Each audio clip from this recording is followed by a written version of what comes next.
પણ એક મહંત કંઈક આક્ષેપો કર્યા છે જે જીવરાજ બાપુના મૃત્યુને લઈને આક્ષેપો છે. આપે પણ આપણા જે આપણું પેપર છે તેમાં આનો ઉલ્લેખ કર્યો છે સૌથી ફ્રન્ટ પેજ ઉપર. આ મામલો શું છે આપો?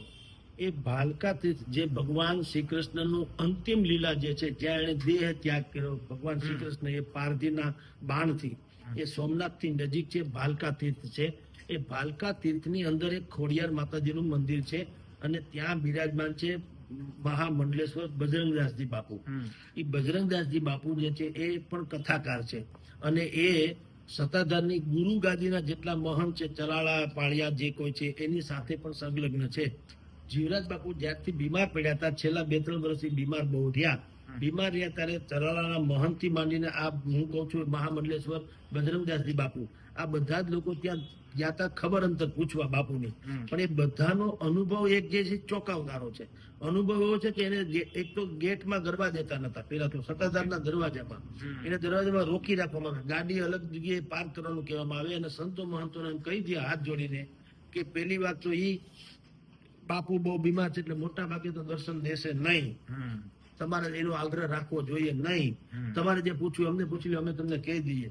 પણ માની લો કે ચલાળાના મહંત છે, પાળિયાદના મહંત છે, એને આવી રીતે કહી શકાય એમ નથી, કારણ કે એનો ઋતબો પણ બહુ મોટો છે. બિલકુલ. એટલે એવા સંજોગોમાં શું કરે, એને લઈ જાય પણ એમાં વિજય ભગતજીના 2-4 માણસો એની સાથે દે, એકાંતમાં નહીં. અને એ કોઈ પણ પ્રકારનો વાત વિચાર જે કરી ન શકે જીવરાજ બાપુ, એની ખાસ કાળજી રાખવામાં આવતી હતી. જે રીતે આઈસીયુમાં કોઈ લોકો હોય, યા તો જે રીતે ઓલા કાચની પેટીમાં નાનું બાળક જન્મે રાખે, તમારે જોઈ શકાય, વાત ના કરી શકાય, એવી રીતે જીવરાજ બાપુને એને છેલ્લા 1.5-2 વર્ષમાં આઈસીયુમાં આઇસોલેટ કહી શકાય એવી રીતે રાખવામાં આવ્યા હતા. આ બધાનો એવો અનુભવ છે, એ લોકોએ કરેલી વાતો છે કે ભાઈ અમને પૂછવાય નથી કેમ છો કેમ નહીં, એમ નહીં, દૂરથી ખાલી વંદન કરી લ્યો એટલું જ થાય. બાપુને ખરેખર શું બીમારી છે, અહીંયા ટ્રીટમેન્ટ મળે છે, સારી છે કે નહીં, વધુ સારવારની તમારી આવશ્યકતા, તમારી પોતાની ઈચ્છા છે કે કેમ, એ કાંઈ નહીં. બાપુ એમને પડ્યા હોય, સૂતા હોય અને આ લોકો એને વંદન કરીને જાય. એક વખત નરેન્દ્ર બાપુ જે અત્યારે મેં કીધું તેમ ચોટીલામાં જીવરાજ બાપુનો ઓટલો ધરાવીને બેઠા છે, એને ખ્યાલ આવ્યો એટલે ચાર્ટર્ડ હેલિકોપ્ટર કરીને રાજકોટ લઈ આવ્યા હતા. ગોંધિયા ત્યારે ગોંધિયા હતી, અત્યારે જે છે આપણે વોકાળ થઈ ગયું, તો ગોંધિયા હોસ્પિટલમાં દાખલ કર્યા હતા. ત્યારે બાપુ સારા થઈ ગયા હતા, તબિયત સારી થઈ. પછી એને શું કીધું, એ પણ આ ચોંકાવનારી બાબતોને સમર્થન આપેલી વાત છે. એને કીધું મારે સત્તાધાર નથી જવું.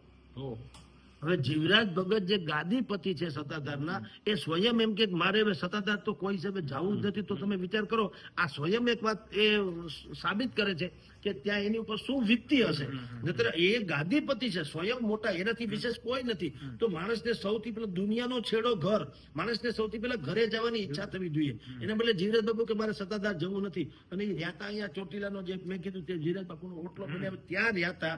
પરંતુ એક સમય એવો બન્યો કે નરેન્દ્ર બાપુ ત્યારથી વળી બીજે ક્યાંક વિહાર કરીને ગયા હતા કોઈ કાર્યક્રમ સબબ, એટલે અહીંયા કોઈ હતું નહીં. ત્યારે ગાડીમાં વિજય ભગતના માણસો આવ્યા અને જીવરાજ બાપુને અહીંથી લઈ ગયા, એની જાણ સુદ્ધા ન કરી અને લઈ ગયા. એટલું જ નહીં, પછી ત્યારથી જીવરાજ બાપુને કોઈએ સદેહે જોવા, ભાગ્યે જ કોઈક લોકો છે કે જેને સદેહે જોઈ શક્યા. જ્યારે લોકોએ એના દર્શન કર્યા ત્યારે એનો આત્મા શાંત થઈ ગયો હતો, અર્થાત એનો દેહ ત્યાગ થઈ ગયો હતો.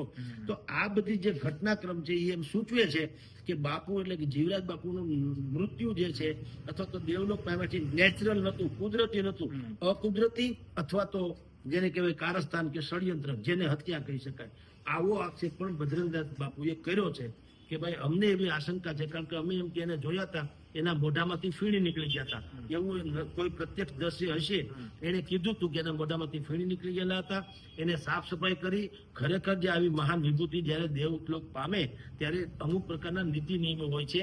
એના ગાદીના ગુરુ ગાદીના જે મહંતો છે એને બોલાવવામાં આવે, સંતો મહંતોની હાજરીમાં એનો અંતિમ સંસ્કાર પહેલા જેને નવરાવા ધોવરાવાની આપણી ભાષામાં કહીએ તો વાત થતી હોય છે, એ જે ક્રિયા છે સંતો મહંતોની હાજરીમાં થાય, અમુક પ્રકારના મંત્રોચ્ચાર સાથે થાય. એને બદલે આ ભાઈ જે છે બાપુ મહામંડલેશ્વર બજરંગદાસજી બાપુ, એનું કહેવાનું એમ છે કે એને સીધા ત્યારે બહાર લાવ્યા જ્યારે એ પેટી પેક થઈ ગયા હતા, બિલકુલ કાચની કેબિનમાં જેમ કે. અને અહીંયા ત્યાં સુધી કઈ કોઈને કઈ કહેવા દેવા ન આવ્યા, સીધા પેક કરીને બાપુને લઈ આવ્યા. હવે બાપુનું ડેથ જે છે નેચરલ હતું કે અનનેચરલ એ શંકાસ્પદ છે. અને કોઈ પણ પ્રકારનો વિધિ વિધાન ત્યારે જેવું કરવું ઘટે એવું ન થયું એટલું જ નહીં, આજની તારીખે એમ કે છે કે એનો ભંડારો હજી સુધી નથી થયો. તો હજી સુધી ભંડારો ન થાવો, હવે એ તો ગાદીપતિ જ છે, એનાથી વિશેષ તો કઈ છે નહીં. તો ભંડારો જો ન થયો હોય તો આનાથી મોટી વિપદા કઈ હોઈ શકે. એટલે કઈક લાગે છે કે સમથિંગ ઇઝ રોંગ, કઈક ખોટું તો થઈ જ રહ્યું છે. આટલું બધું બધા ખોટું ન કહે, અને માની લો કે બધું જ ખોટું હોય તો વિજય ભગતને જવાબ દેતા કોણ ટાળે છે? એને બિલકુલ સામે આવીને જવાબ દેવા જોઈએ, જેથી કરીને આ લાખો લોકોની શ્રદ્ધા જ્યાં ટકી છે એ હચમચી ન જાય. પણ કમનસીબે એ હજી ચોખ્ઠા ગોઠવતા હોય એવી રીતે ગાંધીનગરના ધડા કરે છે, બીજે બધે કોઈકને ધમકી મળે છે, એવું બધા ફોન કરે છે, ધમકી આપે છે, આ છે તે છે, પણ ક્યાંય કરતા ક્યાંય સાતા વળે એવી વાત થઈ નથી. એટલે નજીકના ભવિષ્યમાં આનું કંઈક હજી મોટો બ્લાસ્ટિંગ થઈ શકે એવી લાગે છે.